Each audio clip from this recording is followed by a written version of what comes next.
যদি একটা chief minister একটা বস্তিবাসীর মতো রাস্তায় আচরণ করে, তাহলে আইনে যা ব্যবস্থা আছে সেটাই হবে। কিন্তু চিফ মিনিস্টারকে দিল্লিতে প্রোটেকশন দিতে হবে এই মর্মে পশ্চিমবঙ্গ পুলিশ যাচ্ছে, এটা আইনত কোনো এর বৈধতা নেই। কলকাতা পুলিশের 22 জনের টিম দিল্লির উদ্দেশ্যে রওনা দিল। প্রশ্ন হচ্ছে, দিল্লিতে গিয়ে কলকাতা পুলিশ কি কোনো আইনতভাবে কোনো কাজ করতে পারে? না, একটা প্রাদেশিক পুলিশের একটা টেরিটোরিয়াল জুরিসডিকশন থাকে। একটা থানায় একটা এফআইআর রেজিস্টার হতে পারে। সেই থানার এফআইআর এর ভিত্তিতে যদি অন্য কোনো প্রদেশে বা অন্য কোনো স্টেটে যদি তদন্তের প্রয়োজন হতে হয়, তাহলে পুলিশ সেই প্লেস অফ অকারেন্সের সেখানকার থানার পুলিশের সাথে কন্ট্যাক্ট করে তদন্ত করতে যেতে পারে। কিন্তু এই আপনি বলছেন 22 জনের একটা পুলিশের টিম রওনা দিল, আহ, এটা কোনো আইনত কোনো আমি বৈধতা দেখছি না। দিল্লি পুলিশ অলরেডি তারা বলছে যারা Z+ সিকিউরিটি মমতা বন্দ্যোপাধ্যায়কে দিচ্ছেন, তাহলে কি এমন প্রয়োজন পড়লো একেবারে কলকাতা থেকে পুলিশ উড়িয়ে নিয়ে চলে যেতে হলো দিল্লিতে? Law and order is a state subject, এটা আমাদের চিফ মিনিস্টার মমতা ব্যানার্জি প্রত্যেক দিন বলে বেড়ান। তো পশ্চিমবঙ্গের পুলিশ কি দিল্লিতে কি প্রোটেকশন দেবে? এর কনসিকুয়েন্স খারাপ হতে পারে।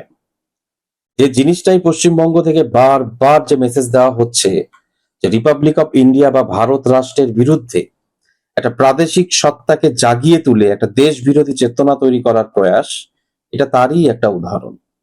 সম্প্রতি দেখা গেল একেবারে আনন্দপুরের অগ্নিকাণ্ড থেকে সম্প্রতি গোল পার্কের যেই তাণ্ডব, সেখানে পুলিশের অ্যাকশন নিয়ে প্রশ্ন উঠছে, আর এখানে একেবারে পুলিশ সরাসরি দিল্লি চলে গেল। কিভাবে দেখছেন ব্যাপারটা? আমি তো খুব কনসার্ন, কারণ কলকাতা পুলিশের অনেক অফিসারদেরই আমি পেশাগত সূত্রে দেখেছি যে তারা বেশ ব্রিলিয়ান্ট ব্রিলিয়ান্ট অফিসার। তাদেরকে এভাবে এক্সপ্লয়েট করার কোনো মানে হয় না। আর আমি খুব ভীত সন্ত্রস্ত এই ভেবে যে এই দিল্লি পুলিশ স্পেশালি এই গুরগাঁও এবং উত্তরপ্রদেশ ঘেঁষোয়া যে পুলিশরা আছে, তাদের কিছু কিছু ট্র্যাক রেকর্ড খুব একটা সুবিধার নয়। আমি শুনেছি এরা রীতিমতো লকআপে নিয়ে থার্ড ডিগ্রিও দিয়ে থাকে।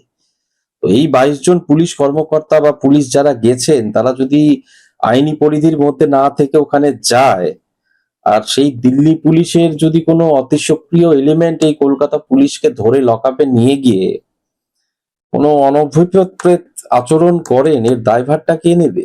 যদি কোনো মামলার তদন্ত করার জন্য যাওয়ার থাকে, তাহলে একটা এফআইআর রেজিস্টার করে সেই এফআইআর এর রেফারেন্স নিয়ে দিল্লিতে অবস্থিত কোনো তদন্তকারী যদি কোনো জায়গা থাকে, সেখানকার থানার সাথে যোগাযোগ করে একজন ইনভেস্টিগেটিং অফিসার বা টিম অফ পুলিশ যেতে পারে।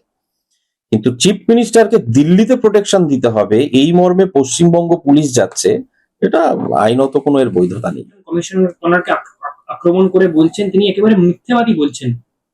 মানে কি ব্যাপারে মিথ্যেবাদী বলছেন? বলছেন তার কথা কোনোভাবে শোনা হয়নি। কার কথা শুনবে? বৈঠকের সময় মমতা বন্দ্যোপাধ্যায়ের কোনো কথা নির্বাচন কমিশনার শোনেননি। কেন শুনবে? নির্বাচন কমিশন আইন মেনে কাজ করবে, উনি চিফ মিনিস্টারের কথা কেন শুনবে?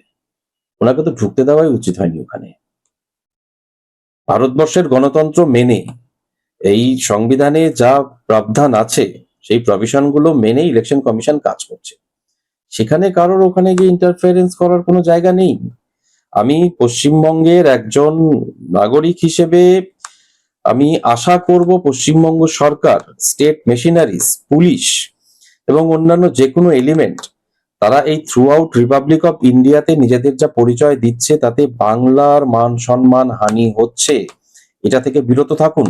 যদি মুখ্যমন্ত্রীকে গ্রেপ্তারের বিষয় আসে তাহলে একটা আইনত প্রভিশন আছে, কিন্তু কেউ যদি বাড়ির শাড়ি পরে গিয়ে রাস্তায় যদি বস্তিবাসীর মতো আচরণ করে, তাকে যদি দিল্লি পুলিশ গ্রেপ্তার করে, তাহলে ওখানকার কনসার্ন যিনি ম্যাজিস্ট্রেট থাকবেন, as per the forwarding of the police বিচার হবে। তাকে লকআপে রাখবেন না বেল দেবেন, এটা দিল্লির ম্যাজিস্ট্রেটদের ব্যাপার।